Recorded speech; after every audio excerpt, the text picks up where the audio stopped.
everybody! I have an announcement to make! We're expecting! Thanks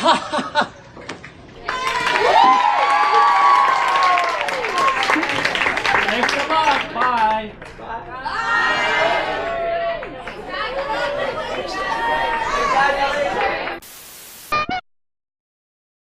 That numbered sequel didn't bother me as a kid, but knowing now that this is the 7th game in a series, I was curious. I wanted to know more about the lore and detail and take you with me on this journey to the South Pacific. And the damsel in distress, Tina, was supposed to be renamed Princess Leilani for the NES localization. Her princess moniker remained intact for the manual, but the in-game dialogue wasn't altered and still reads Tina. To try and resolve this error, Hudson Soft made the interesting decision to have them be separate entities for Adventure Island 2. Princess Leilani now being the girl rescued in the first game, with Tina rewritten to be her sister. Unfortunately, this doesn't really work, as they're still the same person in Japan, and it doesn't explain why Tina's still at the end of the first game. Maybe they thought no one would ever beat it and see this screen. It's really difficult. But what a headache! Mario solved this better. Imagine if Nintendo tried to pass Princess Toadstool off as a separate character to Peach.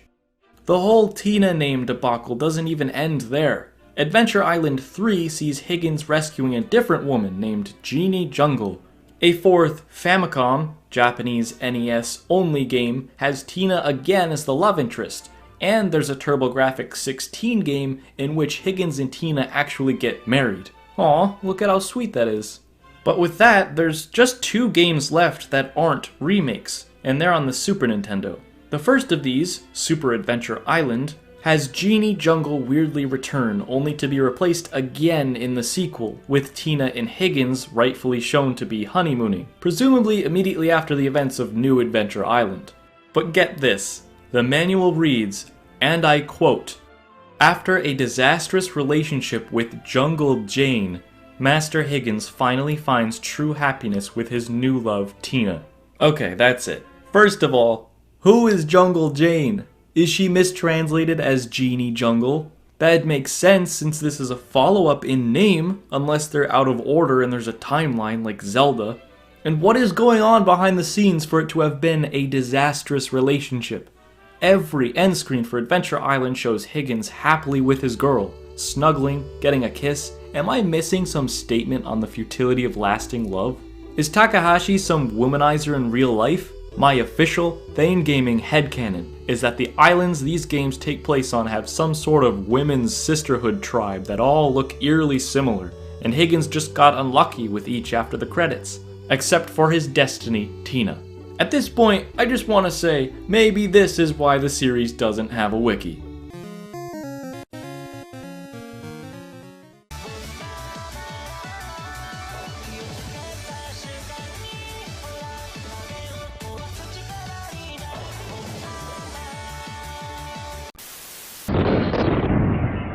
In this review then, I'll be discussing what, if anything, sets Time Mimari apart from its competition, starting with a deep dive into the story. And I say deep dive, but don't do that unless you want a fractured spine, because this narrative is on floaties at the shallow end of the pool.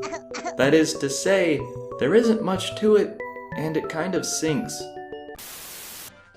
The first villain's deal is destroying this world to create a new one. Fair enough, but when asked about the millions of people that'll be killed in the process, he simply says, "We can go back in time and they'll live again, so don't get in our way." What? Does he just want some peace and quiet for a while in a world without people? This can really all be chalked up to a lack of polish. No, not Polish, the studio's Russian. Polish, as in the game's attention to detail. For now though, Time Mimari is a slightly jank standalone platformer with potential. Controlling Himari is tons of fun.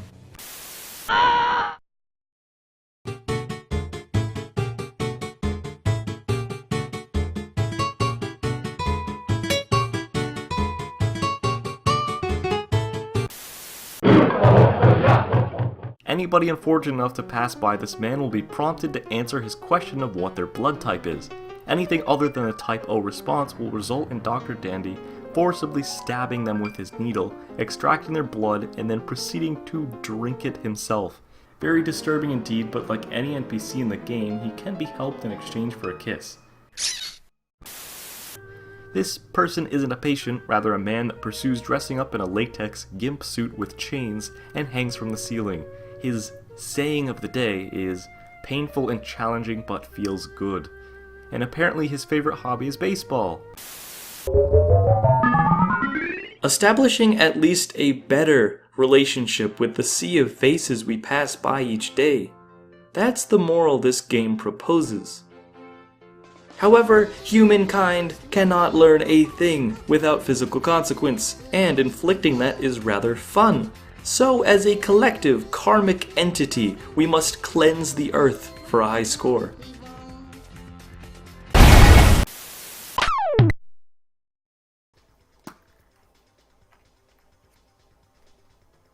Is a bunny.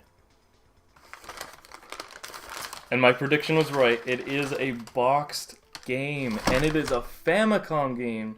And this one is actually tagged at $25. So if this wasn't part of the grab bag, then that's what it would be. And this is Dragon Quest. And I know I haven't played any of the games in the Dragon Quest series, but I know that Earthbound is heavily inspired by it. That was one of Shiga Satoru Itoi's favorite games, and Earthbound happens to be one of my favorite franchises. It's a Piggy Bell! I don't know why it's a Piggy Bell, but I have one now. It's handmade, it's so neat. Of course that's worth $1. Dandy Dungeon is this man's newest release, and it starts with main character Yamada, a 36-year-old Tingle, is that you? Bachelor that, like Kimura himself, makes video games. As far as NPCs that don't want to kill you, there's Maria, who cheers you on from the sidelines, and is flattered by Yamada's hard work. She also sees him naked once, which interestingly increases the love gauge. Speaking of, there's plenty of unique foes to face, ranging from a possessed exploding doll to the legendary composer for Final Fantasy himself, with the catch that he's buck naked here. The player can tackle the last hurdle, Demon Lord Castle. I laughed pretty hard when I was able to straight up murder the receptionists like any other monster, charging the building with no mercy. The enemies here are tougher than the rest, taking more hits with even the lowly slimes able to shapeshift into previous bosses. I don't have any problems with the game mechanically, with exception to some of the random number generated drops, the bane of any completionist, but besides that are a type of enemy that can one-shot Yamada for instant death. Granted, it's pretty funny the weapon to do this is a regular old pistol, perhaps parroting these types of games where magic in the modern world is the only considered offense. Yasu thanks the player for defeating his father, explaining himself to be the illegitimate child of Ayana Koji and the hot secretary we probably killed earlier. I put a scary amount of time into the iOS version. We're talking hundreds of hours here. So now that the niche gaming gods have answered my prayer and bestowed an enhanced Switch port, I'll be happily exploring the best bits of this wonderfully weird adventure all over again. Dandy Dungeon is a coming-of-age story. That age just happens to be a later-in-life 36. Every foe faced is a common RPG trope with a twist. So look forward to toilet mimics and blue-collar working goblins that send money home to their kids. The game is just funny. Cockroaches have a menu option to be censored, Dracula appears as the public domain Prince of Darkness, and Yamada's daydream about his future with Maria might just be the hardest I've ever laughed at a video game. That's a real Japanese baby. The grinding aspect of Dandy Dungeon can admittedly get a little annoying, especially when it's a Thunder Ore that you need, but there's a chance you'll get any of the other 8 instead. Or if the last drop required is a freaking rock. Temporary invincibility in the form of the less iconic but cuter Honey Girl, and smaller point-racking collectibles. So this is all fine, but what makes this game so varied from the rest of its competition is a vitality meter. Master Higgins is a hungry boy with an inhuman metabolism, and must feed on floating fruits to survive this quest. The only other haunting presence in this game is, funnily enough, not the literal floating skulls. It's something much, much more sinister. An eggplant. An eggplant with eyeballs that looms over Higgins until he's near death, sucking away precious nutrients instead of providing them. And this is all apparently just because they're his least favorite thing to eat. I don't know what caused the rise of malevolent eggplants in this early gaming generation, but be on your toes next time you pass the produce department, lest you be spellbound by their wizard. Thankfully though, the game doesn't just take away blocks, as hitting any on the ceiling free of potential collision will fall down freely, and are able to be stacked to support your character. I will say that this is a character for the purpose of this video. His name is Break It Bobby and he is the protagonist. With this all said, and while I appreciate these details to keep things exciting, I've been playing video games all my life, but I know not everyone has. So this sort of represents the time where my brother nearly murdered a child. But worst, or best of all, there's Mangosteen, a billiards boss that melts and vomits himself upon death. And please look at this horrifying concept art. If you're to remember one thing from this video, let this image burn into your brain. That means that while seemingly one big joke, the real game is actually played straight, the other straight. Saying the right thing, for example, will build a stronger friendship, but saying the best thing, on the other hand, grants daddy points. Signaled audibly and visually via eggplants, and water drops flying out of the character. Joseph didn't really do it for me. He's a married man with 4 children, so pursuing him feels wrong. This is a dating sim about getting with dads, no less. Oh God, how did we get here? What are we doing? What a mess.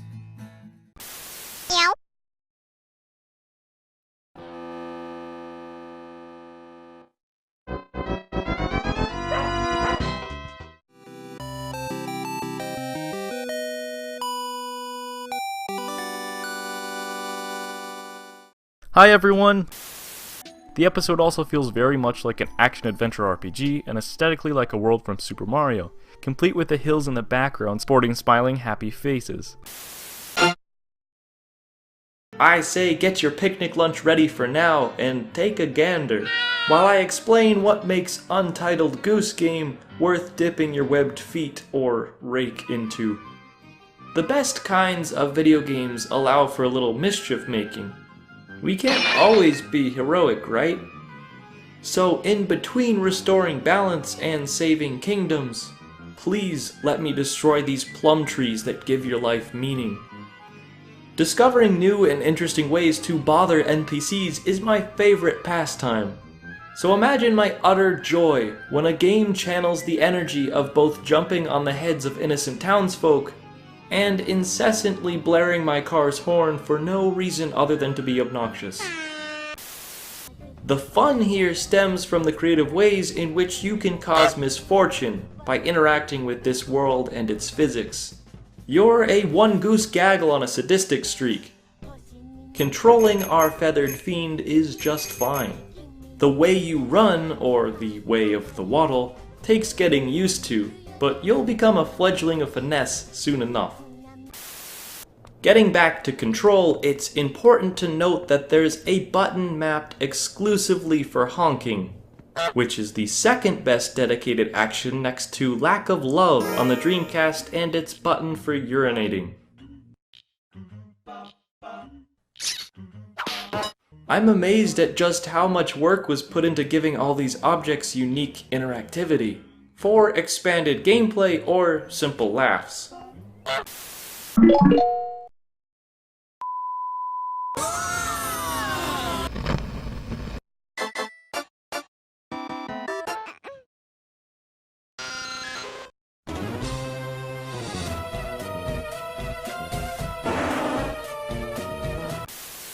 Meowth was a pretty cool choice too, as he's rather uncommon, though I don't really understand his inclusion.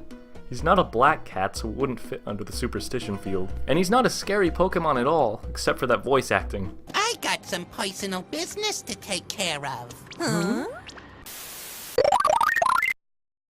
Women's heads falling off and locking your controls, a stalking, world-hopping symbol of Hypnagogia, and Satan himself all appear in this entirely unique title. I could go on about how strangely wonderful it is to see an elephant ascend to the heavens, and a giant baby coughing up kanji in the same game, though my focus today will be on the history and creation, and smaller details that make this game even more interesting than one could gather from a casual playthrough. Getting into the right mindset, this game is relaxing and quite hypnotizing.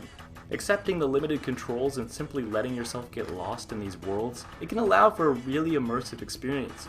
If the thought of being immersed in this scares you, it probably should. I've gotten chills down my spine on several occasions, which rarely happens with me since I'm so desensitized from the internet.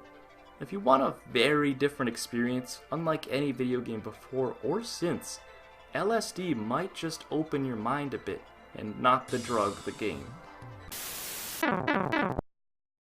But anyway, without further ado, I wanted to do something special. And 2016 is coming to a close, whether you hated it or loved it. I mean, I'm sure a lot of you did not particularly gravitate towards this year. But I am going to be celebrating the death. I said that wrong. Man, the marketing with the Wii U, the initial announcement, people were just confused. It is not even on life support. It has been pulled. Miyamoto pulled the plug on this poor thing. It's dying. So we're going to get some life out of it. We're going to squeeze the life out of it by honoring yet another Nintendo system. The original. This is going to be a mashup. 2016. It's a new year, 2017. And I'm still going back to these retro games because I love them so much. They're so dear to me. Look at this baby. It's not even the top loader. Yeah, we're going to be playing NES Remix Pack. And I have not played this at all. I'm very excited to check it out. And we're going to kind of relive what I was doing on my channel initially. I deleted those videos. I've mentioned this before. I deleted those videos for personal reasons. But we're going to kind of go back to that feeling of just playing a game for a first time and giving my reaction, because I don't have anything like this on my channel right now. Just a heed of warning. I'm probably not the best NES player. I was definitely a Super Nintendo kid. Even N64 and GameCube, you could put me in that generation. But Super Nintendo, I'm pretty dang good at. My aunt had one growing up, even though that wasn't the newest console at the time. So I got a lot of practice playing Link to the Past, Super Mario World. Alright, open this baby up. My favorite thing to do on the car ride home when you get a new game and mom's driving in the car. You open it up and you check out the case and you get to read that sweet instruction manual. Unfortunately, that's not the case. That doesn't happen anymore. It's just a little crappy pamphlet. Alyssa got herself something. Yes. Was it the kawaii bag? He soon gets up and sets out to set things straight. The king of Waku Waku, like the noise Pac-Man makes. Red is the color of passion. It is also the color of fire, danger, and blood. Pools of blood. Oh, they're bonuses. What the heck? Oh. Pools of blood are smaller. Bonus when spreading rumors. Nice. I will do that. Oh, that's a kind of cool concept if it wasn't panties. Yeah. Where are you supposed to hide the bodies then? That's a good place to hide it. There's an entire trail. Are you serious? There's no one... And you're leading... Everyone is pretty dang busy. I kind of want to skip out of class. I want to explore it. Oh, Joel. What the heck is this? What's going on here? Oh god. Hey guys, just bringing in my garbage, don't mind me. Guys. Can you talk to the guy if you drop the garbage? No. No. I drop things. How do I drop it? Do you still have the screwdriver? The screwdriver? I do. You should be I'd fine. kind of like to commit a murder. I'm kind of feeling it. Feeling the itch to... feeling... The itch to just stab. You can't hide a katana, it's too big. No, sorry. It's only if you really feel the need to just go all out. Kinda do. None of them are Acknowledging me. None of them. None of them. This is an insult. Oh God! Why did you just? I did. I'm sorry. Even I didn't see that coming. What? Wait, I'm sorry. Let's do this right this time. Let's not kill somebody. Oh no! She's chasing me. Joel. Let's start taking it from the top. Let's take it from the top. This is the third. Take it from the top. Take This three. is the third attempt of trying to blend in with the community. Clearly blending in with a scissors with a pair of scissors in your hand. I don't want to necessarily kill. I I just killed her. is that the tranquilizer? I think it's the screwdriver. Oh. I think it is the screwdriver. I'm just gonna hold her hand. I'm sorry. just apologize. It'll be better. It's better this way. A lot of the funniness comes from the fact that there is such a disconnect of absolute opposite. You certainly can play as a relatively standard fighting game character and take the game as seriously as possible, but there's a humorous inevitability that you will at one point be matched up against a big pink gorilla in a necktie. This old snake kicks the ridiculousness up a notch with a moveset based primarily on a heavy artillery of explosives, giving the player option to snipe Nintendo's friendly plumber mascot with a heat-seeking missile launcher, after rigging a place like Yoshi's Island with landmines. I was tempted to put the big gorilla on this list simply because of his bumbling presence, and all costume changing the entirety of his fur to unnatural colors. I call these ones Pinky, Moldy, and Oldie Kong. His animations skew and distort features like his hand and head purposefully, making him by default the jankiest character Smash has ever seen.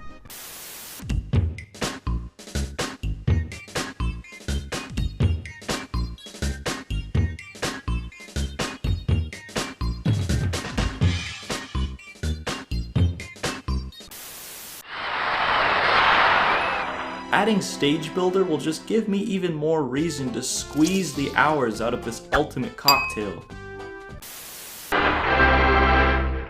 Welcome back, everybody. Smash Ultimate's Stage Builder feels like a bit of a dream. Sometimes it can be more akin to dumpster diving, but I've been able to pick out a lot of really great stuff, and I've downloaded close to 50 courses already.